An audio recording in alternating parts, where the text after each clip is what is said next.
हाँ भाई, सो हमारा पहले बढ़िया सी सांस ले लो, अच्छी सी एक, अरे सांस लेनी है तुम्हें भाई।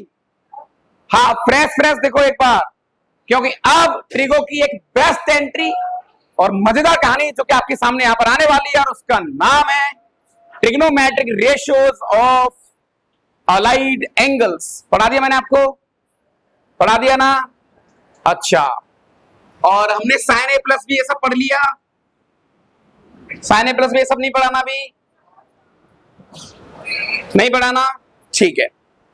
चलो भाई, तो आपको एक कहानी तो समझ में आ गई कि साहब ट्रिगो की बात करें तो पूरे ट्रिगो का जो जन्म हुआ है वो यूनिट सर्कल से हुआ है, राइट। और ट्रिगो में सबसे बढ़िया कहानी अगर कोई थी तो ट्रिगो को हम एक वेक्टर के तरीके से जब से हमने देखना चालू करा तो ट्रिगो हमारी और भी ज्यादा लाइट होगी हमारे लिए, राइट। जैसे मैं एक छोटा सा रिकॉल कराऊं दादा, अगर आप बहुत अच्छे तरीके से जानते हैं ये आपकी एक्स एक्सिस है और ये काइंड ऑफ एक वेक्टर है कुछ इस तरीके से, ठीक है दादा। ये एंगल थीटा, ये वैल्यू आर है और ये पॉइंट ओ है, ये पी है, ये ओपी वेक्टर है। तो पॉइंट पी के कोऑर्डिनेट बताओ जल्दी। आर कोस थीटा, शाबाश, बहुत बढ़िया, इस बात को हम बहुत अच्छी तरीके से जानते हैं। सुना, पूरी पूरी ट्रिगो आपकी एक यूनिट सर्कल से डेवलप हो रही है। ये लो भैया, मैंने एक यूनिट सर्कल ले लिया,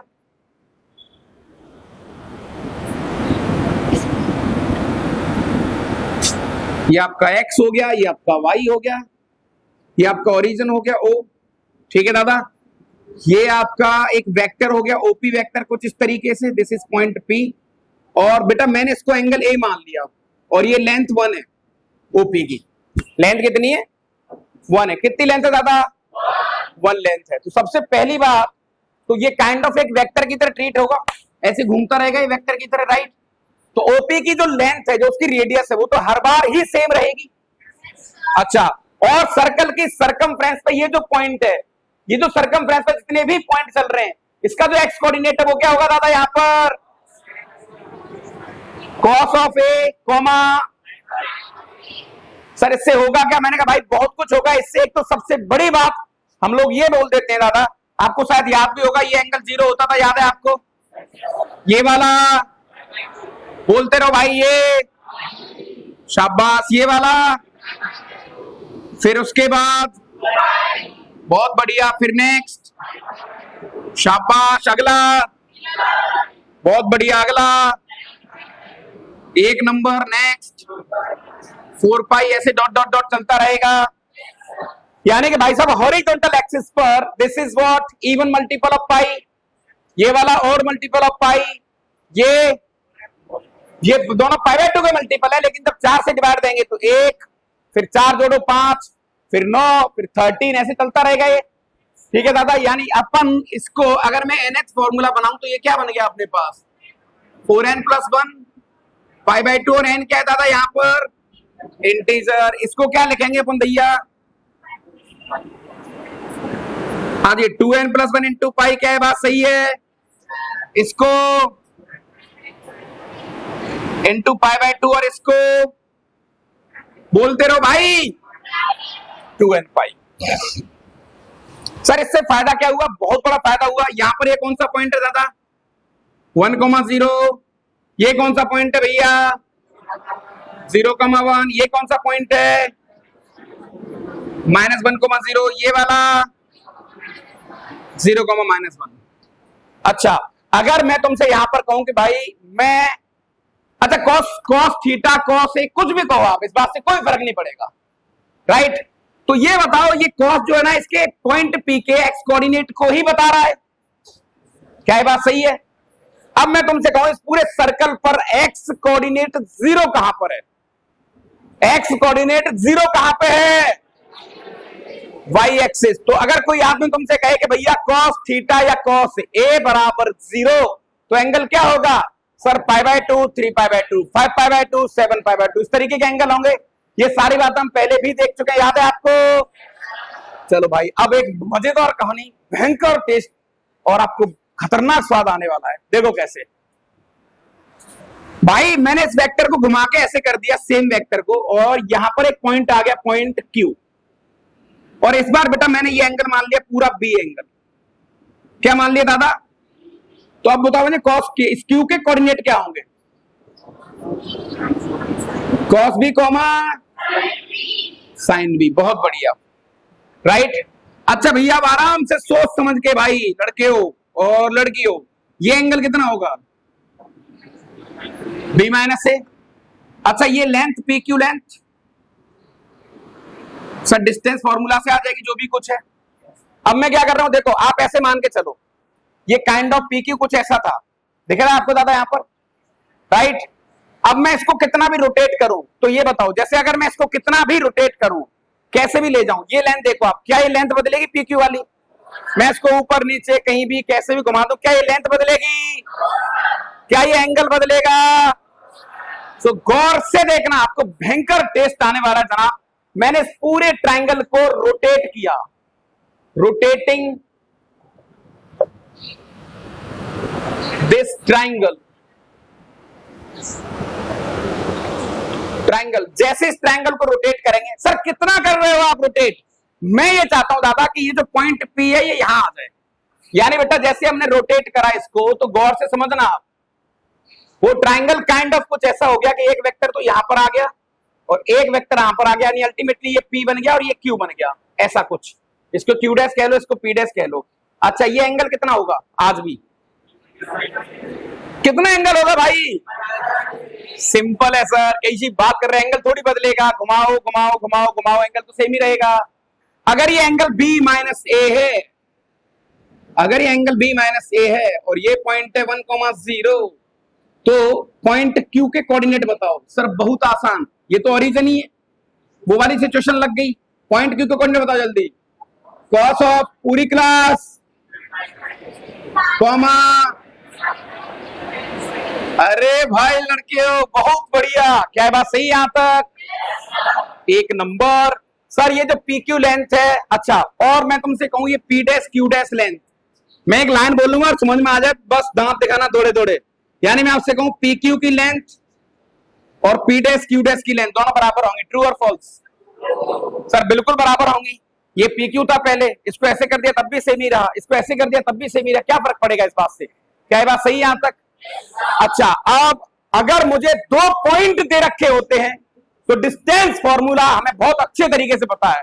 अगर मैं तुमसे कहूं x1 y1 x2 y2 दिया है, तो दोनों के बीच की दूरी कैसे निकालते थे हम लोग? x1 माइनस x2 का whole square plus y1 minus y2 का होल स्क्वायर, रूट के अंदर, याद है कि आपको? बहुत बढ़िया।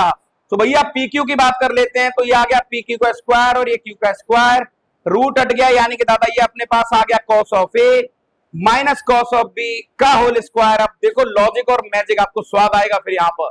अगला पॉइंट आ गया भैया आपके पास sine of A minus sine of B का होल स्क्वायर बराबर, ये आ गया PQ लेंथ। देखो ये x1 y1 x2 y2, x1 minus x2 का whole square plus y1 minus y2 का होल स्क्वायर, रूट के अंदर, क्या है बात सही है यहां तक?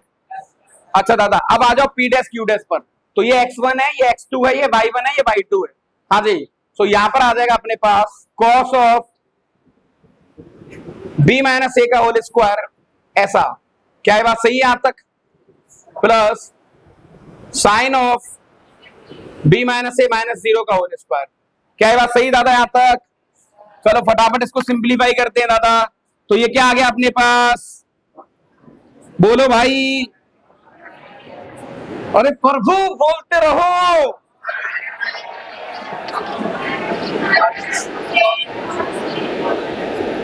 अगला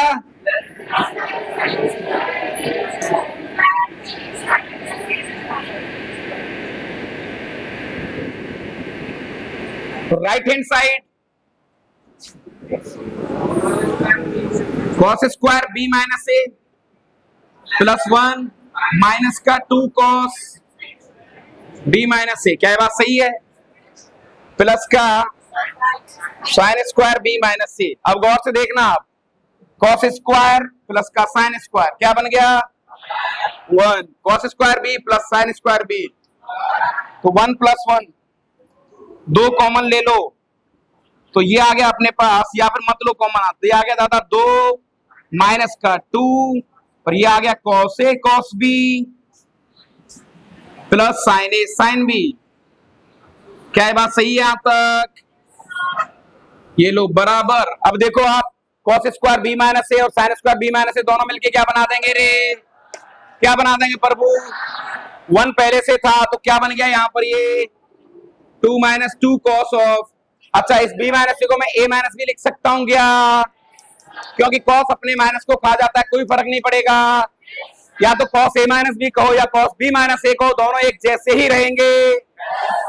बहुत बढ़िया, ये आ गया भैया अपने पास cos of A minus B, इस 2 से ये 2 कट गया, -2 से -2 कट गया, आपको एक बेहतर सा जुगाड़ मिल गया जो कि आपने कभी ना कभी जीवन में पढ़ा होगा दादा, जो कि आ गया कॉस ए माइनस बी। क्या मिला भैया, cos A minus B, cos A cos B plus sign A sine B. पढ़ा है क्या आपने कभी ये, ओहो मजा आ गया सर, दिस इज लाइक इतना बेहतरीन गेम हमने खेला यहाँ पर कि आप वेक्टर के कॉन्सेप्ट से ट्रिगो को कितना बेहतरीन कंट्रोल में लेके आ सकते हो, ये सबसे बेस्ट एग्जांपल है। मैं चाहता था इसको डायरेक्ट भी करा सकता था, लेकिन डायरेक्ट में हमें सीखने को कुछ नहीं मिलता। अभी यहाँ पर आप किस तरीके से रोटेट कर रहे हो, ऑब्जर्वेशन आपकी कैसी है, विजुअलाइजेशन कैसी है, और ये आपने कभी ना कभी जरूर पढ़ा होगा। सर ये नहीं, हमने 4 और पढ़े हैं, 3 और पढ़े हैं, पढ़े आपने 3। अच्छा बेटा इसी में मैं आपसे कहूं बी को रिप्लेस कर दो माइनस ए से, तो क्या बन जाएगा ये cos of A plus B, बोलो भाई, कॉस ए बी की जगह माइनस बी डालें, कॉस अपने आप को खा जाता है, इसको बी को माइनस ए डाल, सॉरी बी को माइनस बी डाल दो आप, ये अपने माइनस को खा जाए, कोई फर्क नहीं पड़ेगा, तो कॉस बी आ गया, फिर साइन ए साइन माइनस बी, वो अपने माइनस को बाहर निकाल देगा, तो ये आ गया माइनस का साइन ए साइन बी। याद है भाई आपको, एक फॉर्मूला और मिल गया। सर बाकी के 2 साइन वाले वो भी यूं भाग के आएंगे यहाँ पर, देखते जाओ आप कैसे। अब इसमें क्या रिप्लेस करूं मैं ताकि इसको साइन बना पाए, साइन के लिए π/2 माइनस समथिंग करना पड़ेगा ना, तो क्या करें क्या करें क्या करें, ए को रिप्लेस कर दो आप π/2 माइनस ए से, ये लो इसके अंदर, सही है ना, और या फिर बी को रिप्लेस कर दो, जो आपका मन है, बी को रिप्लेस कर दो π/2 माइनस बी से, तो ये क्या बन गया बेटा अपने पास cos π/2 प्लस ए माइनस बी, ऐसा ही कुछ बन गया ना।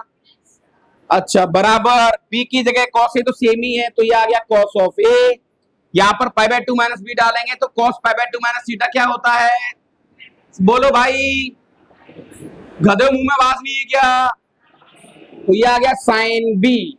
बहुत बढ़िया, पक्की बात। चलो अब यहां पर ए तो एज इट इज रहेगा, साइन π/2 माइनस बी, तो ये क्या बनेगा माइनस का साइन ए कॉस बी, क्या ये बात सही है। अच्छा भैया cos π/2 माइनस थीटा क्या होता है, π/2 plus theta minus sine, sine देखो cos π/2 प्लस थीटा क्या होता है माइनस साइन, क्या ये बात सही है। उस माइनस से उस माइनस को उधर भेज दूं, यानी कुल मिला के आपके पास देखते ही देखते भैया आपको ये फॉर्मूला मिल गया sine of A minus B का, जो कि आ गया आपके पास sine A cos B, sine A cos B minus cos A sine B, याद है आपको। और एसी में बेटा बी की जगह माइनस बी डाल दो, तो एक और मिल गया आपको साइन ए प्लस बी का, ये आ गया अपने पास sine A cos B plus cos A sine B. ये चारों फॉर्मूले आपका यहां पर इंतजार कर रहे हैं, और आए कैसे हैं इस बात से बहुत मजा आ गया। ये काइंड ऑफ एक वेक्टर की फीलिंग हमें दे रहा है, राइट। सर इससे होगा क्या, अरे बहुत कुछ। अब तक जो हमारे स्टैंडर्ड एंगल थे 0, 30, 45, 60 और 90, अब हम 15 की वैल्यू भी निकाल सकते हैं 45 माइनस 30 करके। भाई साइन 45 माइनस 30 करके 15 की वैल्यू निकाली जा सकती है क्या, क्या 75 की वैल्यू नहीं निकाल सकते, निकाल सकते हैं ना। तो इससे फायदा बहुत होगा अपने पास, इससे हम रेंज पे कमेंट करेंगे, कहानियों पे कमेंट करेंगे, तो अपने आप में एक बेहतरीन गेम है ये एक अच्छी ऑब्जर्वेशन है ट्रिगो की, और मुझे लगता है आपको शायद यहां तक एक ठीक ठाक सी कहानी लगी होगी। कौन कौन से फॉर्मूले थे भाई, एक ये हो गया, ये सारे फॉर्मूले चारों के चारों तुम्हारी उंगलियों पे होने चाहिए, 2 2 4। इसके बाद अपन ढेर सारे क्वेश्चंस करेंगे, ढेर सारी प्रैक्टिस करेंगे। उम्मीद है आपको कहानी पसंद आई होगी। तो हम लिखने का तो इनको हाथों चारों को लिख सकते थे, लेकिन लिखने का कोई मतलब नहीं है, नहीं, अपन कोर पे अटैक करेंगे, जितना कोर पे अटैक करेंगे उतना ज्यादा मजा आएगा, मानो मेरी बात। समझ में आ रही कहानी की नहीं आ रही है, और ऐसे बेस्ट थिंकर बनो, चीजों को सोचना चालू करो डेप्थ में, हर चीज का वाई ढूंढो, क्यों ढूंढो, तब आपको पढ़ाई में मजा आएगा, तब आपको चीजें बढ़िया लगेंगी। ये जो अनवांटेड काम आप कर रहे हो उसका कोई मतलब नहीं है, मार्क्स पार्क के पीछे नहीं भागने का भाई, समझ नहीं रहे हो आप। डेप्थ में काम करो, फिर आपको बेहतरीन आनंद आएगा। क्या, हाँ, दिस इज द लॉजिक। चलो भाई, सो जितना माइंड लगा सकते हो, टीवी बेहतरीन एक्सपीरियंस, ठीक है ना। वापस भयंकर मेहनत कर, ईगो फीगो को फेंक दे दूर। जब तेरे अंदर से कुछ ऐसी भावना निकल के आती है, अपने आप से बात करा कर कि भाई अभी जरूरत नहीं है, 10 साल बाद बात करेंगे, है ना। अभी सिर्फ पढ़ने की आवश्यकता है। जिस दिन तुम्हें बेइज्जती महसूस हो, उस दिन तुम सिर्फ एक ही काम करो, अपनी मेहनत को 2 गुना बढ़ा दो, चाहे वो सामने वाला कोई भी हो, 3 गुना बढ़ा दो। जिस दिन बेइज्जती, मेहनत 5 गुनी कर दो, खत्म, सब सेट हो जाता है। सब लोग या तो सरेंडर हो जाएंगे, या वो इंसान आके खुद तुम्हें सॉरी बोलेगा, अरे यार गलती हो गई। मेहनत के आगे कोई तोड़ नहीं है, ठीक है ना। तो मैं चाहता हूं इस क्लास का सबसे बेस्ट एक्सपीरियंस, और मैं चाहता हूं क्लास 11 की सबसे तोड़ू क्लास ये वाली बने। तो सब प्रिपेयर हो जाओ, तैयार हो जाओ, उड़ने के लिए, लड़ने के लिए और मेहनत करने के लिए। बेईमानी नहीं चलेगी। समझ मारी गाने की नहीं आ रही है गधे। चलो भाई, आज के लिए इतना ही करते हैं। Thank you very much. जय हिंद, जय भारत। मस्त रहें, व्यस्त रहें और मुस्कुराते रहें, ठीक है भाई। चलो।